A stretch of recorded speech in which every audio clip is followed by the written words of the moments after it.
Welcome to the I'm Going In podcast. I'm thrilled to introduce my guest, Heidy LaFleur. Heidy is a passionate leader and the founder of Heidy with a Y. With a wealth of experience in education and a heart for helping others, she focuses on the trauma and social emotional learning. Heidy believes in making every day the best day for every child. And her insightful approach, it's touched the lives of countless students and families. Get ready to be inspired as she shares her stories and the strategies that empower children and educators alike. Welcome, Heidy LaFleur, to I'm Going In. You're so welcome. Thank you. I loved our conversation too. It's so nice to just meet people who kind of have the same similarities with life and thoughts and just experiences. It's awesome to hear other people's stories, especially kind of make you feel not alone with all the kind of craziness that you feel about life.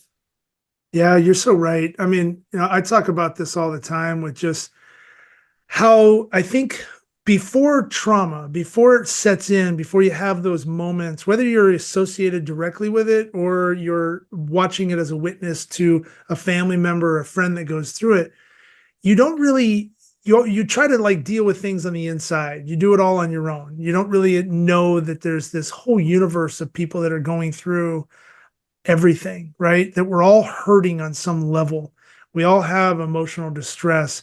It's just you try to deal with it on your own. And when you have those moments of mass trauma and it just unlocks it, it to me opened up a new world to where I realized I can't do it on my own. I need to raise my hand. I need to be able to get some help. Yeah, peer support. You never really knew you had as much, but now it's like everything's amplified. And I think it's just awesome when you meet someone like yourself that is out there educating and being able to share that knowledge of hey, you're not alone.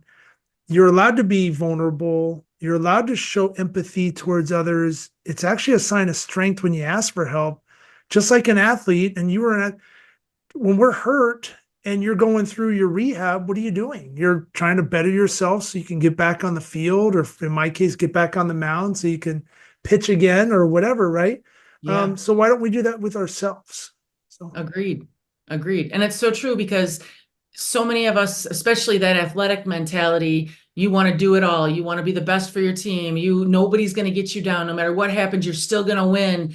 And then something hits you that's bigger than you and you don't know how to win anymore, right? I guess that's kind of a weird way to say it, but you don't know how to do the simple things anymore, like enjoy life or get out of bed or be able to function. And so that's when I feel like trauma takes you over and you have to learn a little bit of a new path to figure out how to win, how to move forward, how to help people. So I think that's what I love about sharing stories is that everybody has a story. And that's how I always start my speaking engagements is trauma awareness is that everybody has a story. And I tell people, I want to change that into a verb. I'm going to make you trauma informed, meaning you know how to interact with. Because so often, trauma will come through as behavior, especially in kids. And then people want to get rid of the behavior. And in reality, it's about what's going on under that behavior. So I know what I have some control over, because I might not have control over the stuff that's happened, but I have control over my actions, my words, my expressions to this person to help them on this journey. And I think that's where the power comes, opening up just that vulnerability with people. you're so right. And especially dealing with our kids, right? They're trying to learn their own communication skills. They're going through sometimes things for the very first time, an emotional response. I remember when my son got hurt, he injured his arm. And the very first time, and thank God it wasn't anything serious, but he didn't know how to deal with that. He didn't know how to not be on the field, not play, not be one of the better players on the team. And you could tell it really affected his just emotional kind of being. Yes. And until he got back on the field, and then that smile came back on. But as a parent, you want to I used to be in this mode where I was like, just come on, buddy, tough it out. Let's go. It's the way I was raised. And this was years ago where now after experiencing my trauma and going through, just kind of these difficulties in life, I have a different approach to that now where it's like, okay, you're struggling with something.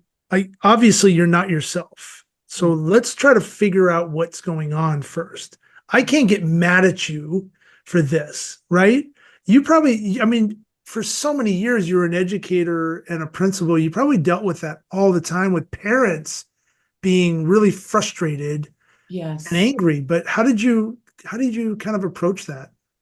I always tried to tell them, like as a mom of three myself, I'm trying to figure it out too, right? I don't have all the Yeah, answers, but yeah, I tell people you try to do the best you can, because I feel like, especially in school, what happens is everybody's compared to everybody else. So, I mean, when you start as babies, your kid's walking, your kid's talking, your kid, knows the ABCs now, your kid's going to Harvard, your kid's going to Texas. Like, who cares? Like, that the comparison's such the thief of joy, right? I'm like, it's all about who your kid is, what they love, and guide them to be the best they can be. But so often as humans, we want our kids to be what we were or better than we were, or but I feel like it's just that letting go, letting them just be who they are. And I love that you said that about your son too, because my daughter plays college volleyball, tore her ACL, was never ever been hurt before. And at first, right, I wanted to be like, just whatever. And then it was like, no, you know what? This sucks. This can suck. This yeah. this can suck. And then what's so amazing is a year after that, she said, Mom, I'm happy it happened. I'm not happy it happened, but she said, I look at life so differently now. She's like, I can't believe how hard I can work and how much more, enthused I am about things because that happened, which sounds weird, but sometimes things happen for a reason, and then we wind up in the places that we are.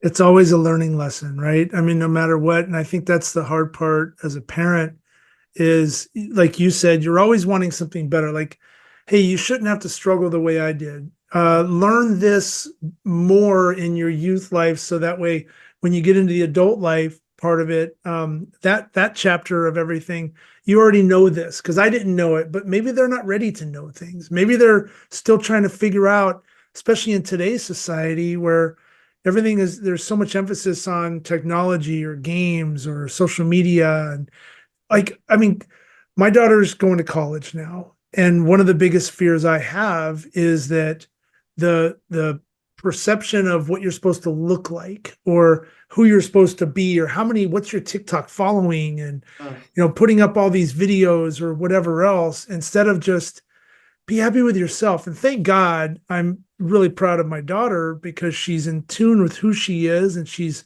pretty stubborn in that way, which I'm excited for. But I see so many others that are just trying to like be somebody that they're not. And we yeah. do it as adults too, right? Mhm.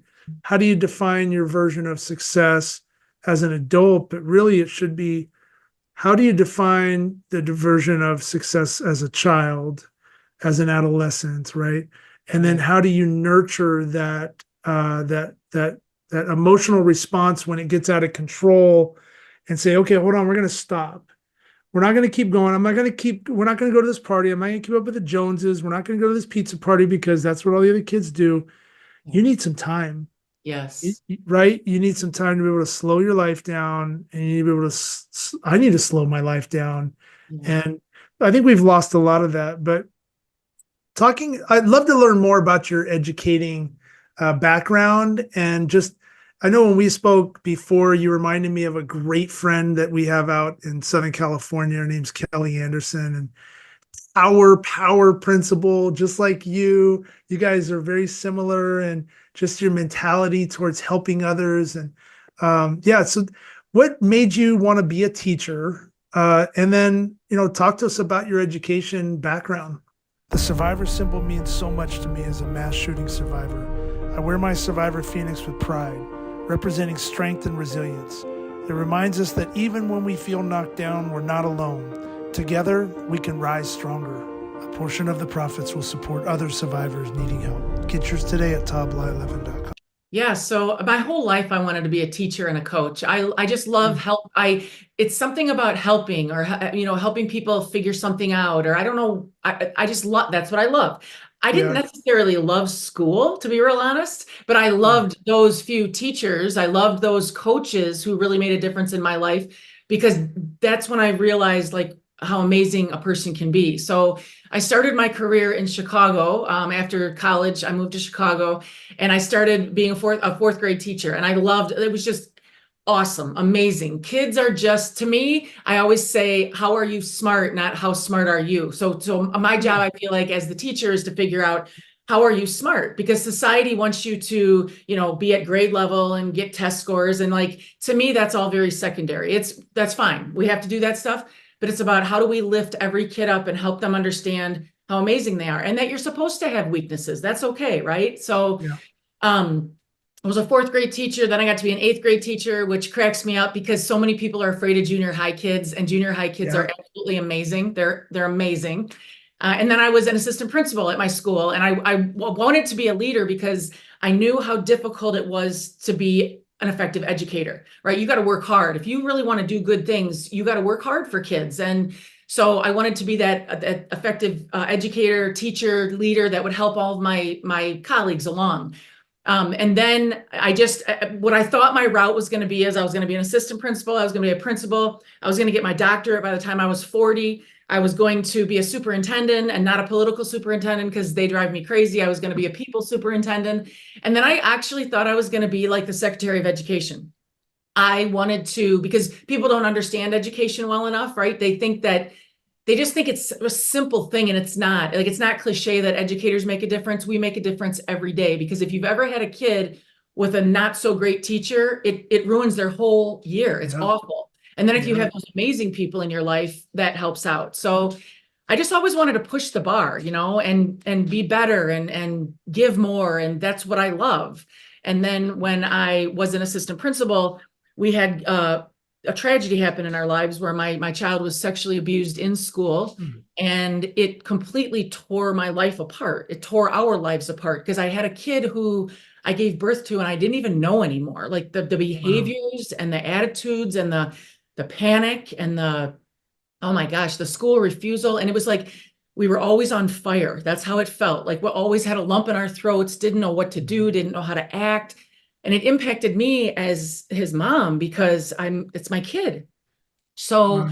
um, we figured all kinds of things out. We got out of the school, we moved, I got a new job, all those like crazy things happened all in 2 months. So our whole family was kind of just surviving, like we were in survival mode. And then I became a principal in my life, and I continued doing that, but something was wrong with my heart. Like I didn't know what was wrong with me. I was having these like little crying attacks, and I would hide it, and I would not want to get out of bed, and I would get up every day and just fake that I was okay, like, okay, let's go, let's go, let's Yeah. go. But I couldn't feel it anymore. And then I was sad and depressed, and I was angry and defensive. And about 6 years into being a principal, I was on the verge of a nervous breakdown. Honestly, I couldn't do it. People weren't understanding my child.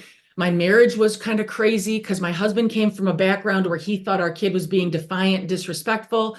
And I come from a background of I'm a teacher. So something's wrong. Like your behavior just doesn't change, Yeah. So it was impacting our whole lives. And 25 years of being an educator, I'll never forget the day I pulled over from leaving school. I called my husband. I was sobbing. I said, I can't do this anymore. And I was the perfectionist, the athlete, I'm going to do everything. I'm going to be the Secretary of Education.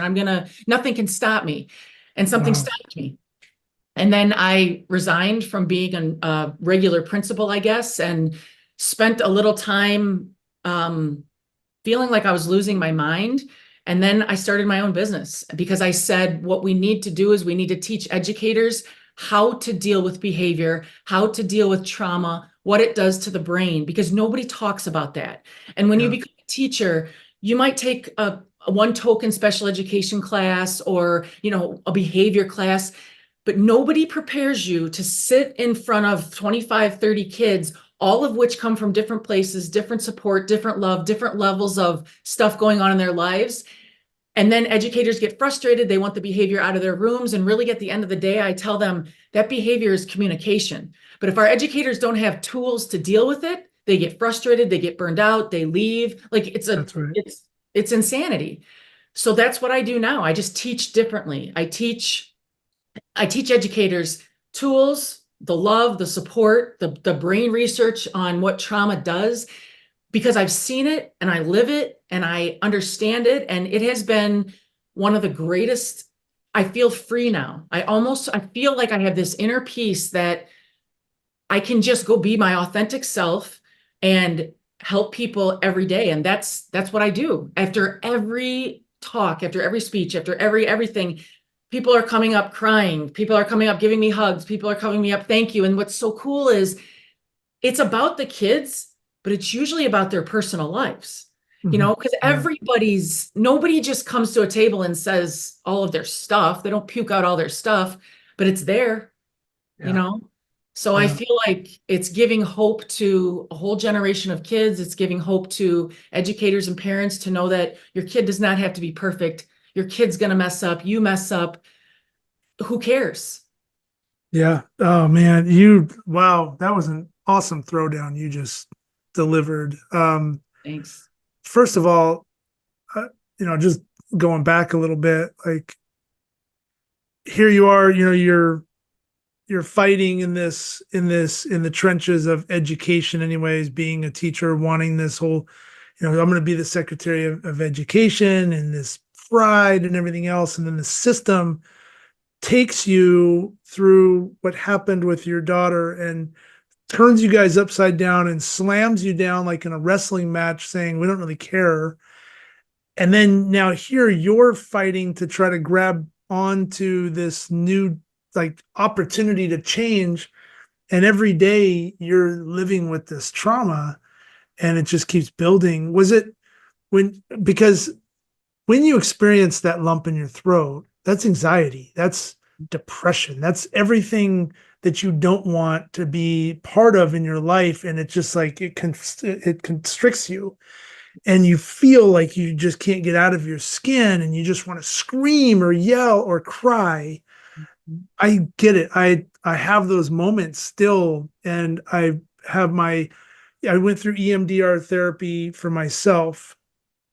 That's kind of where I'm leading is when you were going through all of that, what was your outsource? Like, how did you, aside from one day just saying, okay, I'm going in for myself, because that was your defining moment when you pulled over and said, I'm not doing this anymore. I'm not doing this to our family anymore. I am going to educate. There's a problem. I am going in for myself, but I'm also going to go in for all these other people. Did you go through like therapy? Where did you have a peer support group? What led you to that decision to just say, I'm done? Yeah, that's an awesome question because I feel like it's oh my gosh, so much. Yeah, my husband and I went to a lot of therapy to figure out how to be different parents, how to, Yeah. I don't know. They kept saying give hope to your family, give hope to your marriage, give hope to everything. And then my child had therapy too. So yes, lots and lots of therapy to try to just talk through it and feel like your feelings are valid, right? And that Yeah. is a panic attack and that is you're not crazy, right? Because that's so many Right. people who don't experience that. They just want people to snap out of it. And I share with people, you have somebody in a wheelchair, you don't tell them to just get up and dance, right? But you have somebody with some mental health issues, you just tell them snap out of it, knock it off. What's your problem? Get your head off the desk. But that's not how it works. And then Right. I feel like I lived a lot of disappointment and anger, and I didn't know what to do with it. And I love that you said you want to scream about it, because I often would say, I want to go to the top of a mountain and I just want to scream our story and I want everybody to know what happened. And then I didn't know where to take that. Like, I'm like, how do I? And then I figured out how people were treating us. And some people were amazing and other people were like, you need tough love. This is ridiculous. Your kid can't act like that. School refusal. This is a joke. And I'm living it. And then I started to realize, I think it's that people don't know. And I want to help people understand instead of be judgmental. I want them to be curious. And so I started to just create these lessons. And it was something I called the social emotional alphabet, create these like opportunities for people to understand what that lump is, what it does, right? Yeah. What happens in your brain and how your brain changes and your whole life has to change a little bit. And everything's a threat. I call it like the sphere of threat, Mm. that you put on this astronaut helmet and there's red ticker tape in there that says, who's going to hurt you next? What's going on? And I'm like, and then you want the kid to worry about your reading lesson. The kid Right. can't, right? Right. Because you are unavailable. It's not that you're trying to be defiant. So I said, I have to help educators understand that. And then that's when I just kind of flipped. Honestly, I wasn't myself anymore as a principal. I wasn't that, like, I was still loving, but I had to like try harder to be loving. And I didn't Force like it. it. I had to Yeah. force it. I had to force it. And it took so much energy every day that I'm like, I got to do something different. This isn't working. And so that's when I told my husband, I'm going to take my faculty of 80 and I'm going to make them the entire world, because then I don't have anybody judging me, telling me what to do. Now I get to just say, I believe this is right. I want to help, and then just go do it. And it Uh, organically happened, right? It wasn't just overnight. It was like a little bit here, a little bit there, do a few things at the library, and people start to hear, and then they're like, oh, you need to come to our school. And then I was like, okay. And then it just started rolling. And I just, it's been amazing. It's been life-saving, to be honest. yeah. I mean, just to be able to get out and speak your language and your Yes. love and really just share your knowledge on that too. I mean, I love you're so articulating, like in terms of how you're expressing what you were feeling. And Yes. I think it's awesome. I know for me, just coming from a trauma perspective, one of the things that I've realized that if I'm feeling that lump, if I'm feeling like if I go into church, for example, and I always sit in the back, backs up against the wall. I'm always enjoying what I'm seeing, but that's just my life now. But it usually takes me a while because of all the chaos that's going on, all the different conversations. I'm literally hearing like 100 people talking all at one time. And if you're trying to talk to me, I'm not probably going to retain 80% of what you're saying if I'm in that moment, right? Now, it doesn't happen all the time, but sometimes it does. And I think that's just my fight mode, preparing myself for what could come. Yes. God willing, it doesn't ever Right. again. But I'm trying to build this resistance and then push my trauma back out. I always talk about it's funny you mentioned this fear. I always describe trauma as being a sphere that's out in front of you. Mhm. And when that trauma is out in front of you, you have the ability through education, through coping skills, through learning more about yourself, through therapy, through listening to people like you talk and share stories like these educators, when they know that trauma is out in front of them, and then all of a sudden, now that trauma starts to back up because maybe, like in my case, I've got too many people around me, Yeah. or I'm walking into an environment that I'm not super comfortable with. So I can feel the trauma coming up, which then I can feel that panic. I can feel the anxiety, the back of my throat, my stuttering of speech. And Mhm. so what I've learned though through hard work, like you said, is now, okay, I know what I need to do to stop that from getting a little bit too far and getting back here to where I can't swallow. I'm really, now, okay, what am I going to do? So I'll go in the restroom. If I'm out and about and I know it's quiet, I'll go outside and I'll just take a quick walk around the fountain wherever we're at. Yes. I'll take a deep breath. For me, I would say a prayer. I'm big into my faith, and I'll just relax myself to get that trauma back out here. So Yeah. now put yourself in a kid's position that's maybe not experienced, maybe has experienced trauma, but they don't know that they did. They don't Right. have the tools to the spidey senses to then push that trauma sphere back out. Right. They're whatever. You're a teacher trying to like control the chaos, not understanding that that person's having a serious panic attack, and that kid's afraid to go like this and say, "Hey, hold on, I need help." Yes. Yes, because I tell teachers that too. Everything you described is so spot on. And I tell teachers that behavior is communication. And that little kid, Mm, that kid, I don't even care, a high such a school great kid, term. it's not going to walk up to you and say, hey, Mrs. Smith, I'm really struggling today. I feel like there's an elephant on my chest, so I'm not going to pay attention today. That's a kid. People can't do that. Mm, But when you look at the behavior, and when you said that you start to get that lump in your throat and you can't really talk and you're not really sure, that's called being unavailable because you're using so much energy to be okay.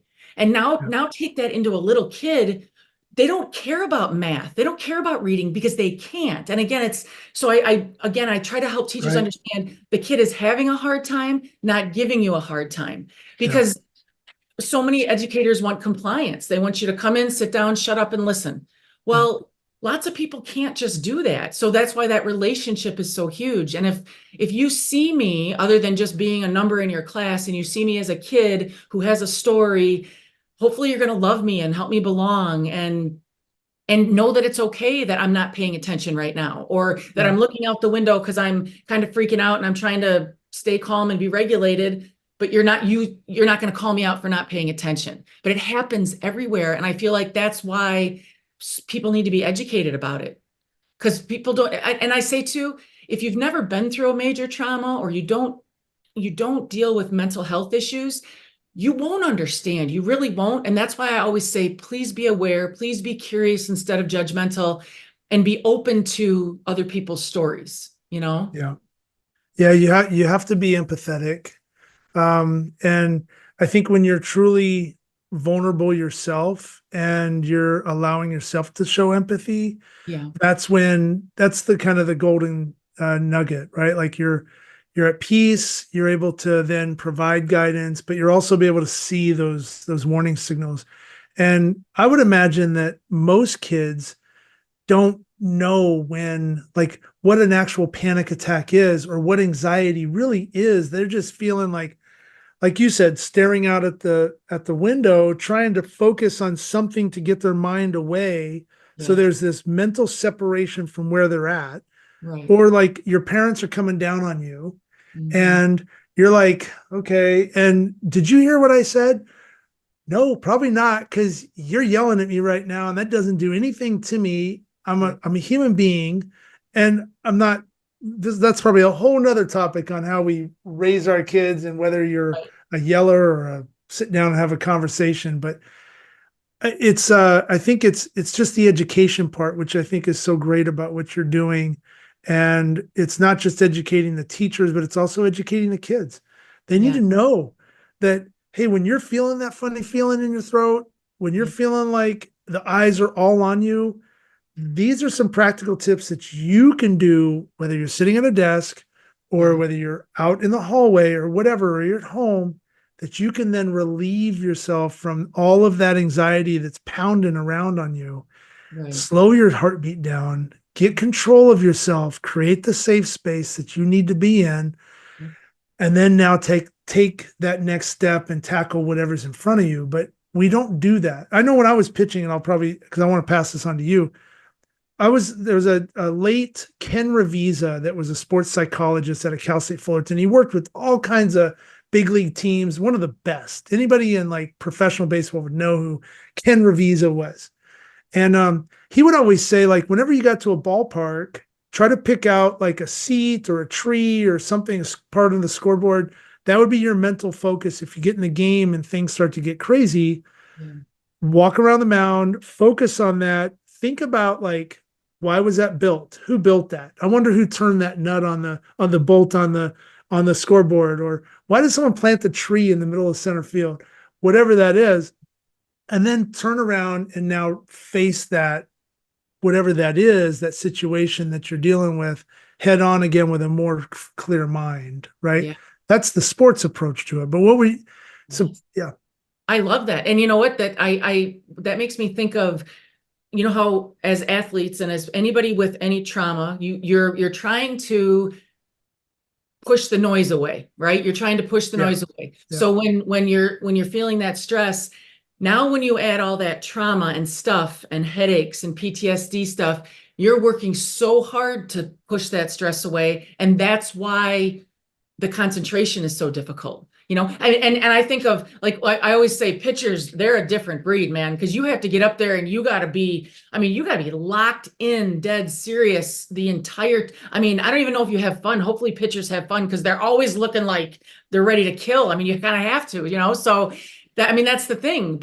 And that's an amazing skill set to have. And now add a layer of trauma on that, where you're trying to right. focus and it's so loud that you're trying to concentrate on that tree or that, seed or whatever it is. But that's awesome advice, because it's true. It's all that grounding behavior. How do we get a kid or an adult to just cope and kind of know that they're safe, that it's going to be okay. It's going to be okay. And even at night when I lay in bed, it's a million our fathers, it's box breathing, it's because my brain will start to go and I'm like, nope, nope, nope, nope, nope, nope, nope, you're fine, you're fine, you're fine. And start thinking of better things, you know? Well, it's talking about it too. I think, you brought up something earlier, even this last year. So I go to this it's a big college coach convention in baseball. It's called ABCA. It's a great event. I love it. It's a big reunion for me, seeing a lot of former teammates and friends and work associates. But in 20, it was a couple years ago, I walked into it, and now I'd been, working on my trauma and trying to keep that sphere out in front of me. And I approach things a little bit slower. I identify exit points. I go through all these checkpoints in my mind. But in this one situation, it was like the third day of the show, I found myself somewhat in the middle of this. It's like 10,000, 11,000 people that are in this thing. Wow. And all of a sudden, like, I'm not hearing anything that this person's telling me. And he says, "Are you okay?" And I said, "No, I'm not. I've got PTSD, and I'm really starting to hear like every single bit of chatter right now. So I need to just remove myself. I apologize. I'm not trying to be disrespectful. I just need to go over to the wall and gather myself, and then I'll come back." Yeah. And so I came back, and he's like, "That's amazing that you literally just shared that with me. Like, I don't even know who you are, but are you okay? I Mhm. just want to make sure you're fine. Like, we can go outside and talk." He all of a sudden he was worried about me and my emotional like well-being.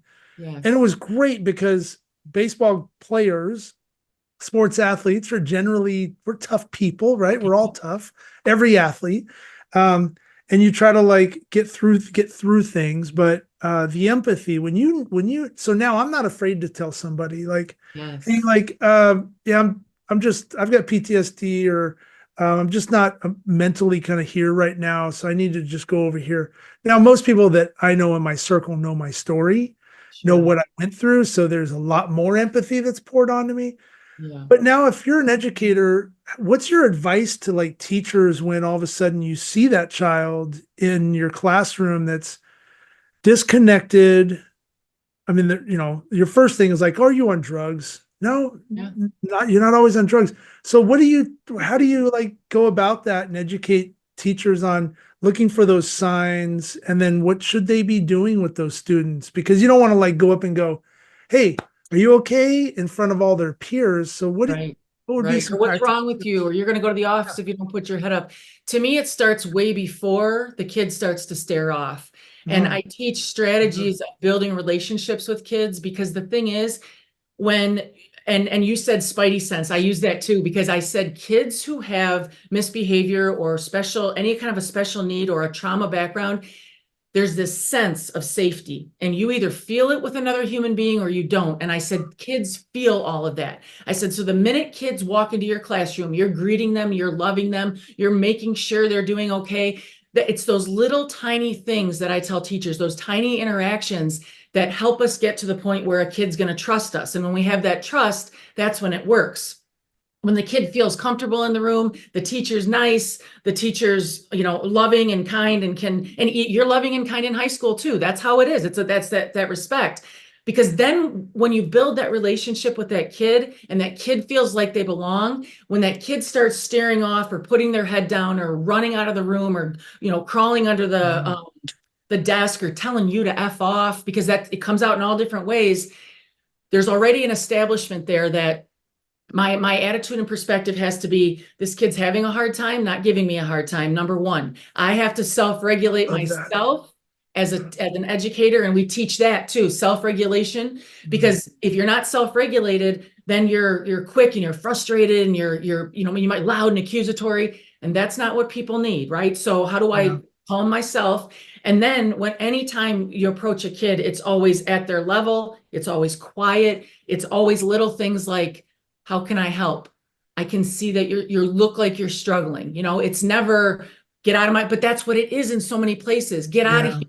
You're being disrespectful. And you know what I say to people all the time, having your head down somewhere, anywhere in the world is a sign of like distress. So if I go on a roller coaster and I'm ready to puke after the roller coaster, I'm like, go put my head down. Somebody doesn't come up to me at that amusement park and say, ma'am, you're being so disrespectful. You need to put your head up, until a kid gets in a classroom, right? And then all of a sudden, that's a sign of distress. So not taking things personally is what I really try to help educators understand, because I feel like your own internal struggles have so much more to do with you than they ever do with anybody else. That's right. And teachers can heal. And that's what I say, I didn't know as a teacher and as a school administrator, I didn't know that my actions and words were helping people heal. I didn't understand that until I was the mom who had Mm, the kid, who needed the healing and the loving and the understanding. And then I realized people that put their arm around me or gave me a hug or said, Mrs. LaFleur, we got this. We're going to be okay. We're going to take care of.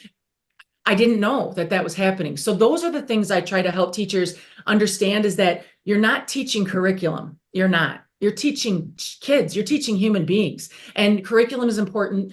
Great teaching is important, but that compassion has got to be there in every sport, in every, and I'll say that too. Why is it that, you know, Major League Baseball or basketball, whatever, why is it there's all this talent out there, but only one team wins every year? Because there's some serious chemistry and love and story on that team that other guys don't have. And that's what an awesome classroom is to me. It's when you have that understanding that we're people, you're not just a kid in my class, you know? yeah, 100%. I mean, just God, so much to talk about. It's crazy. The So I want to shift now, going into you becoming an author, and your books and your guides and everything that you have on your website. And we'll, throughout this episode, I'm sure people are seeing your logo pop up, and they're seeing your website link pop up and all these cool things. But talk to us about soaring balloons and heavy shackles. And then let's just talk about that. I know you've written Hop on the Clue Bus and some other different guides that you have up on your website, but what soaring balloons and heavy shackles? So that soaring balloons and heavy shackles is the reason I get out of bed every day. That's what gives Mm, me the strength to get out of bed, because my child drew a drawing and was an amazing artist, is an amazing artist. And we were about 6 years into our trauma journey, and I saw this drawing and I was blown away by it. And I asked him, I'm like, can you please tell me about that drawing? And he was like, Mom, I don't want to talk about that. I don't want to talk about that. Nobody was supposed to see that. And I looked at it and I said, okay, when you're ready, I want you to tell me. And it was this beautiful, amazing drawing of this kind of shadow figure with these shackles, but also these big, beautiful bunch of balloons that the kid was holding on to. And he said, Mom, I'm a broken human being. I'm broken. Everything that's wow. happened to me weighs me down, and I can't please you and Dad, and I can't please my teachers, and I'm broken. And I said, I understand why you drew that, those shackles. I said, I live this in my heart as your mom. I said, I understand why you drew that, but I also know that you drew that big, beautiful bunch of balloons, which tells me you want to soar.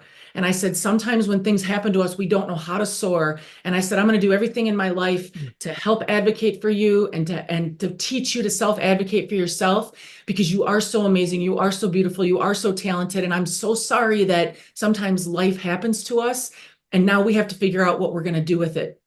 So soaring balloons and heavy shackles is the drawing that I see when I wake up every day. When I teach, I share about it. That's why the book is called that. And so that's what it is. It's that we have stuff that weigh us down, but we also have people in our lives that get us, love us, understand us, and can help us soar. And I think that's the greatest thing you can do for anybody, whether you're a teacher or a firefighter or it doesn't matter, right? I mean, look what you did. Look at all the stuff you did to help all those people soar, regardless of what happened or what the outcome was. You helped people soar the rest of their lives. You know, I mean, it's just amazing to me, just the rawness of what that means. That's why it's so. Unbelievable. Wow. I mean, we were talking about another episode that was launched, and it had me going, you just literally, yeah, I got goosebumps. You got me tearing up. I mean, just the emotional piece, it's so relatable to Mhm. what we all go through. And there's just certain angels that are here amongst us that allow us to feel that a little bit more. And I love that. I mean, just the picturesque piece of how you described it with the soaring balloons and him just not being able to figure that out, and then your guidance and your compassion and empathy on that is what we all need. Yeah. Everybody needs that advice right there because we're all shackled, and Yes. yet we all want to be able to soar, Mhm. and we get tied up in our own emotions and afraid to like just realize we're not alone. Yeah. We judge people too much in this society. We Mhm. need to allow the inner beauty of everybody, regardless of who they are, to come out Yeah. and just absorb their love. That's all. That's all this is all about. Be Yes. peaceful, have harmony. You know, Yes. the person doesn't want to live in chaos. You Right. know, and yes, there are people amongst us that want that, but the Sure. majority of this world is good, right? Yes. Yeah. Yes. I always say if we're going to be the good, if we've got to believe there's good in the world, then we have to be it, right? We have to, Yeah.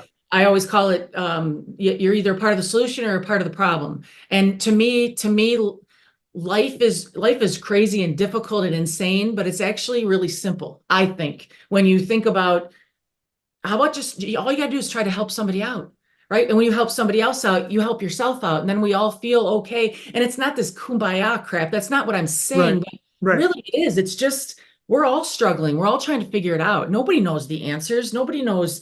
I, I don't know. I'm just trying not to screw my kids up and I'm trying to pay the bills and I'm trying to just find that inner peace. And that's what I especially try to help educators understand is forget all the mandates, forget the standards. I understand we're teaching subjects, but you're teaching humans, and Yeah. we all at the end of the day have a beautiful soul and we're trying to figure it out. And yes, there's nasty out there too, but I will always believe there's more good than there is bad. I will always believe that no matter what goes on. Yeah. No, 100%. When I got back from Las Vegas and my daughter asked me, they were talking about good and bad. Mhm. And the end result was there's always more good people in this world, no Yes. matter what. You're going to have some bad, and you know Right. this as well. But, you know, do you find that on the education piece, and you're working with the common teacher that's in the classroom to the principals, the executive, I call it the executive staff, but like the staff inside the principal's office and things, um, versus the I guess would be the city kind of education council and all that stuff. Who's the most challenging to work with on your level when you're wanting to just give back and provide this guidance? Who puts up the biggest front? Who's your biggest fan? You know what? The biggest front is people who are making decisions who have never done it. Yeah, That's the that's hardest thing. So the teachers in the trenches, the principals in the trenches, they've all been there, they've done that, they get it. If they think it's about people and kids, yeah, they're all in, they're for it, right? And some people get jaded and they get frustrated and burned out and they're like, forget it. Because so often it's, we can't do that with the budget. We can't do that with the budget, but we can make, Michigan Avenue beautiful with $40 million worth of flowers. And yes, we should make our city beautiful 100%. But if we're not putting the funds in the kids, like what's going on here? It doesn't make any sense to me. yeah, And again, that definition of insanity, doing the same thing over and over again. And then people will blame teachers and stuff. Almost every teacher I meet is in it for kids. And if they could just shut their door and love the kids and not listen to all the noise that, so those are all the fans, the people who are in it for the kids. Lots of the parents are the fans. It's the people who are making decisions who know nothing about being in a classroom that are the hardest to deal with. Because I I think would that go, probably, sorry, I was going to say, I wouldn't go yeah, into a police station and say, well, I've never been an officer, but I'm going to be the chief of police. Like, I don't know what I'm talking about. So have a little humility and be a little vulnerable and say, can you help me understand what it's like to be in a classroom? Can I come in and observe? Right. But a lot of people don't have time for that because it's all about greed and money. And that's unfortunate. But those are the hardest people, I think, to help understand. Yeah. Well, now you got your task cut out for you. So Yes. you got to My break work is that. never done. It's never done. But that's Well, good. That's okay. it's funny. I'm just looking at your other book, Hop on the Clue Bus. Hop That's on. so relevant. It's like perfect. Every single one of those people should get one of those. Yes. You know Geez. what? I was 9 months pregnant in my last master's class. I'll never forget, pregnant with my first child. And I'm sitting in class listening to all these people talk about leadership. And I remember jotting down, man, these people need to get on the clue bus because they kept talking about everything but people. And I'm like, when you're a teacher and you're a leader and a coach and a mentor, it's about people. It's about bringing people together. And I'll never forget that. And then that book came out when we started to go through our stuff, and my son didn't sleep ever. I didn't sleep either. So I would write and I would write and I would write and I would talk about the amazing coaches that I had and the coaches that weren't so amazing, but that they all taught me something about adversity. And that became my very first book, Hop on the Clue Bus. And people would say, isn't that a little harsh? And I said, no, it's not, because our kids get one shot. You get one shot at being in Mm. second grade, one shot at being in fifth grade. And you know who makes or breaks those shots? We do, every day. So no, get on or get off, you know? And I tell teachers sometimes too, I'm like, everywhere I go, I want to say to somebody, you don't love kids. Like, you don't even like kids. Why are you doing this? Please go work in a cubicle somewhere. Like, Yeah. you mean so much what you do to kids and how you come off. It's too important. So if you don't like it or love it, please leave, please. Hop You know, on the Clue Bus. hop on the clue bus. It's a great I place to love that. be. That's such a great title. And yeah, it just hits you. So you're speaking. Are you just in the Chicago area? Are you going international yet? Are you on your tour? Because everybody needs to hear this. They do. I agree with you. I'm not international yet. I've been to lots and lots of states, been to conferences, been to schools, been to churches, been to businesses, like anywhere where there's a team of people who are trying to make a difference, you know, and Yeah. sometimes it's a keynote, sometimes it's half day, sometimes it's full day. I have online classes I've created. I have a book study going on that will start October 2nd.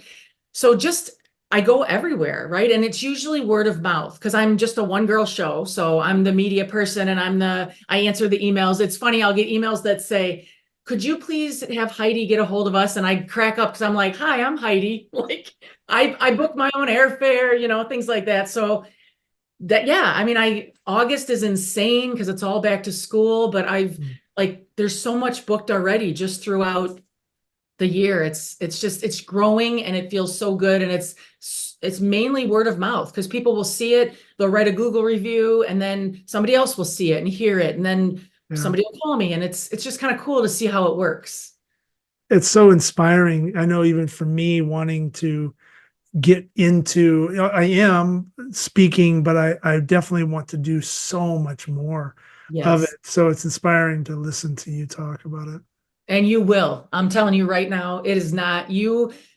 It'll organically happen, and you will be in, because everybody needs to hear you without a doubt, because it's about humility. It's about real life. It's about, yes, you are this big, tough athlete and this dad and this husband, but you're a human being, right? And that understanding, and I'm married to a firefighter. So I understand that the stuff that he sees and then just has to deal with and just shake off, it impacts them. This Yeah. big husky football player, rugby player, no, it impacts him big time. And people don't see Yeah. that because we're just all supposed to be, you know, stoic, but there's a spot for that peer help and that peer support. And I think like you're just at the beginning of, Mm.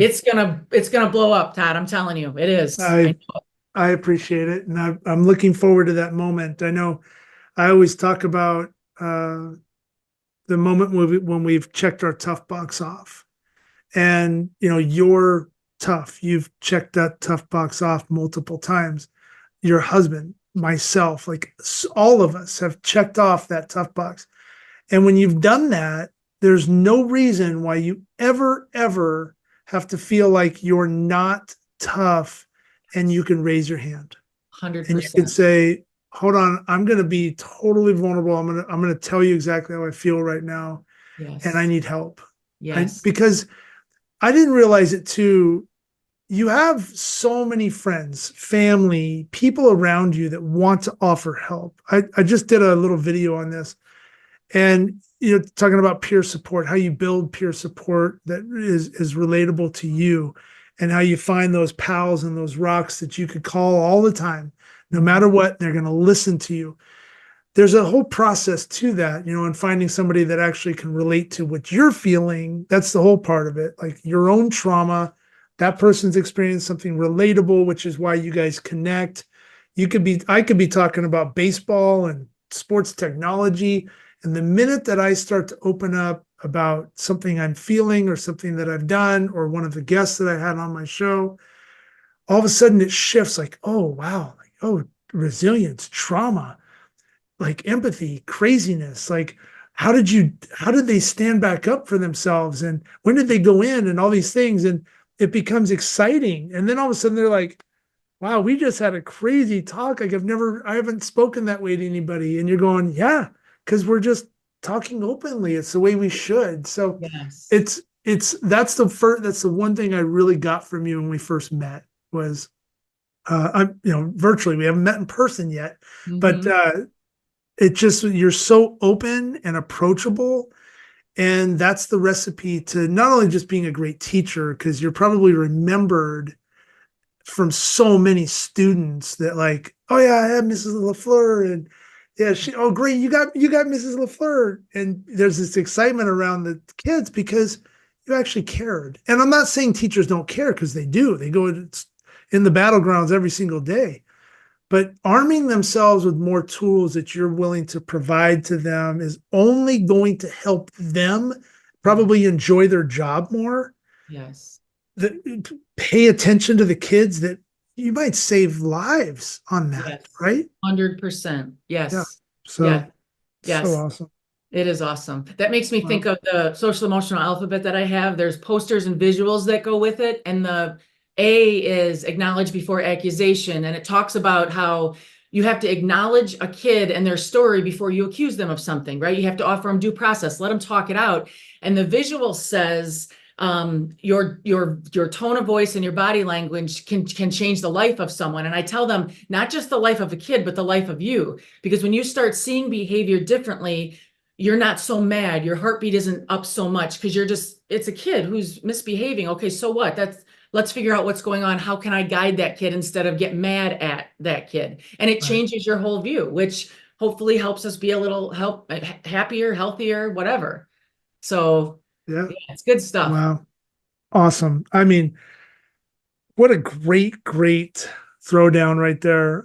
You are definitely going in. You've gone in for just so many people in need, your family, yourself. Yeah, thanks for the goosebumps. Thanks for the water into the eyes, the stand up and high fives. You're a warrior, and it's just awesome to have had a chance to talk to you. So Thank thank you you. for It was being on the awesome to show. meet you. I'm telling everybody about you. Especially all my fire. I'm like, guys, I met Todd. Okay, we got to figure this out. So I have all these resources. We'll talk later, but Thank you. it's awesome to feel that with another human being. So it's great. And I Yeah. appreciate the opportunity.